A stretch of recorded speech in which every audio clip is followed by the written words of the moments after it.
Bien-aimés frères et sœurs, bonjour. C'est un honneur pour moi de savoir que vous prenez, vous utilisez une partie de votre précieux temps pour m'écouter.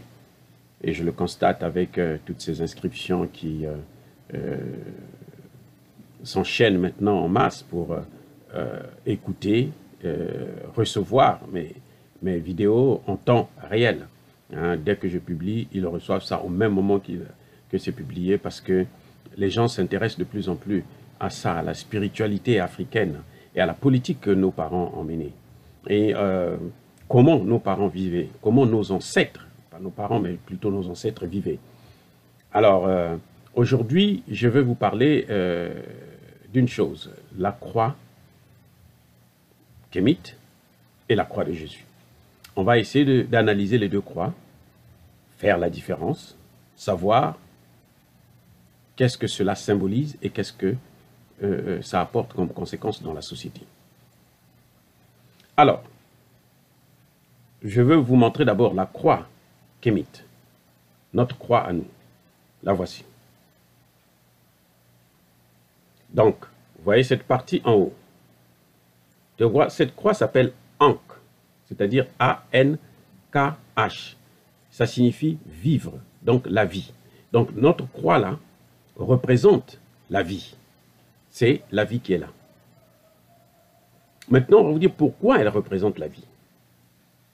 Parce que, vous voyez la partie d'en haut, cette forme de cercle. Ça représente la femme.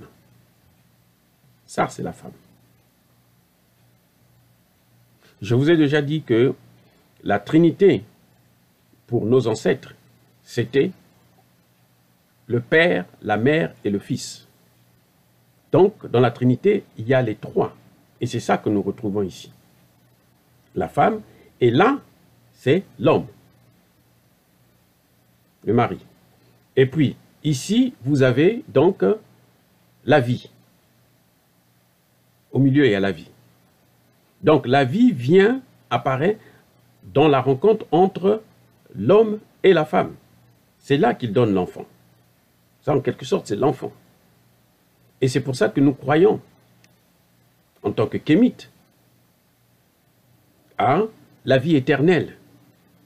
Parce que tant qu'il y aura la femme, il y aura l'homme, il y aura toujours la vie. Et les deux seront en contact, il y aura ce rapport, cette relation entre l'homme et la femme, c'est pour donner la vie. Voilà ce que nos ancêtres nous ont montré, nous enseignent à travers ce symbole. Cette croix, c'est aussi le symbole de l'immortalité. Et pourquoi on parle de l'immortalité? Parce que justement, la vie se perpétue. Elle continue, elle ne s'arrête pas. Les hommes naissent, les femmes naissent, et les enfants viennent à travers la relation entre l'homme et la femme. Il ne peut pas avoir de vie s'il n'y a pas de femme. C'est pour ça que je dis, et je conteste clairement, qu'il n'y a pas de Père, de Fils et de Saint-Esprit. Parce que le Fils, Jésus, n'est pas le Fils en tant que tel, puisqu'il n'a jamais existé. Le Saint-Esprit, c'est ce qu'on pourrait appeler l'esprit, la divinité qu'il y a dans chaque être humain. Je dis bien chaque être humain. Pas seulement chez les Blancs, pas seulement chez les Noirs, chaque être humain. Chaque objet, parce que Dieu est le créateur de l'univers. Il a créé l'univers. Donc, on ne peut pas parler de vie s'il n'y a pas la femme. Il faut qu'il y ait la femme, il faut qu'il y ait l'homme, pour qu'il y ait l'enfant. À moins que ce soit des cas exceptionnels, comme le cas de notre ancêtre, notre mère, Isis, qui a reçu un enfant, qui a conçu un enfant, sans avoir des rapports sexuels avec son mari, le pharaon Osiris. Et cet enfant s'appelle Horus. Et c'est pour ça que vous voyez la Vierge Noire, on la présente toujours en train de téter l'enfant. Et cet enfant, c'est Horus. Maintenant, on va vous dire, qu'est-ce que ça veut dire, la croix de Jésus? La croix de Jésus, la voici. Voyez? La partie d'en bas, nous savons tous que c'est l'homme. Le docteur Gray l'a démontré. Et je ne fais que reprendre sa théorie. Voilà, là, l'homme. Et là, c'est la partie supposée de la vie. Maintenant, en haut, ici, à la place de la femme, ce qu'on a mis, c'est un autre homme. Donc, il y a l'homme et il y a l'homme. Comment voulez-vous qu'il y ait la vie? C'est ce que dans la musique congolaise de l'époque, il y avait un cri où disait « Ekutana, yango na yango », c'est-à-dire que l'homme se rencontre avec l'homme. Et c'est pour ça d'ailleurs que vous constaterez que dans la culture africaine de base, il n'y avait pas l'homosexualité. C'est venu récemment, c'est maintenant qu'on en trouve, il faut le reconnaître, c'est une réalité.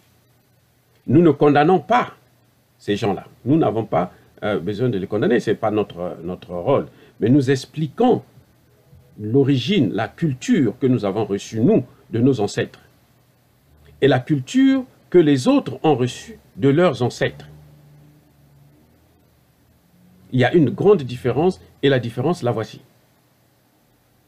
C'est pour ça qu'eux, ils ne parlent pas du fils. Comment voulez-vous avoir un fils s'il n'y a pas de femme? Et le Saint-Esprit, c'est Dieu. Il est dans tous les êtres humains. Il est dans tout ce qui existe, dans tout ce qui vit. C'est lui le créateur. Dieu est le créateur de l'univers. Voilà, bien-aimés frères et sœurs, ce que nous pensons de la différence entre ces deux croix. Elle marque, elle explique toute une culture, toute une manière de faire.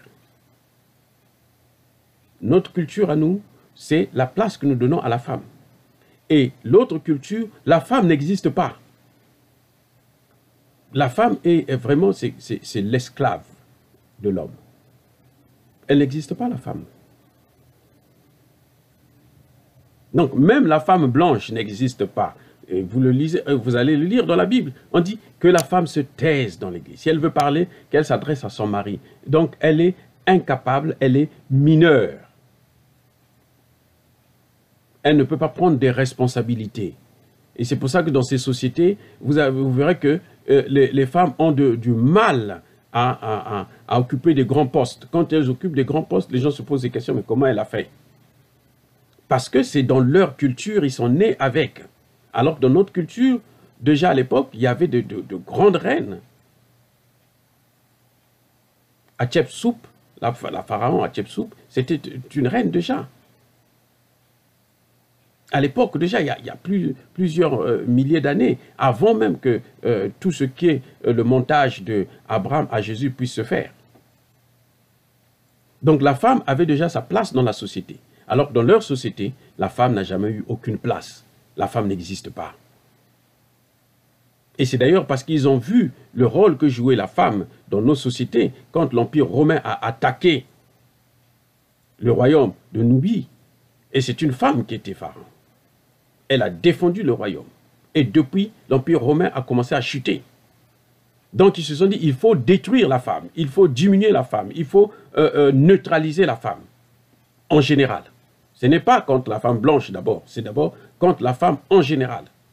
Et la femme africaine en particulier. Pourquoi? C'est parce qu'ils avaient vu le rôle que jouait la femme dans nos sociétés. Le jour que on va vous parler du gouvernement, et vous allez comprendre que la première femme, la mise en place de gouvernement, système de gouvernement, comme nous le voyons actuellement, c'était une femme. Le premier système de gouvernement de Pharaon. Et c'est le même système qui se perpétue jusqu'aujourd'hui. Donc la femme avait déjà un rôle très important, il fallait la diminuer, c'est comme ça qu'ils ont diminué la femme.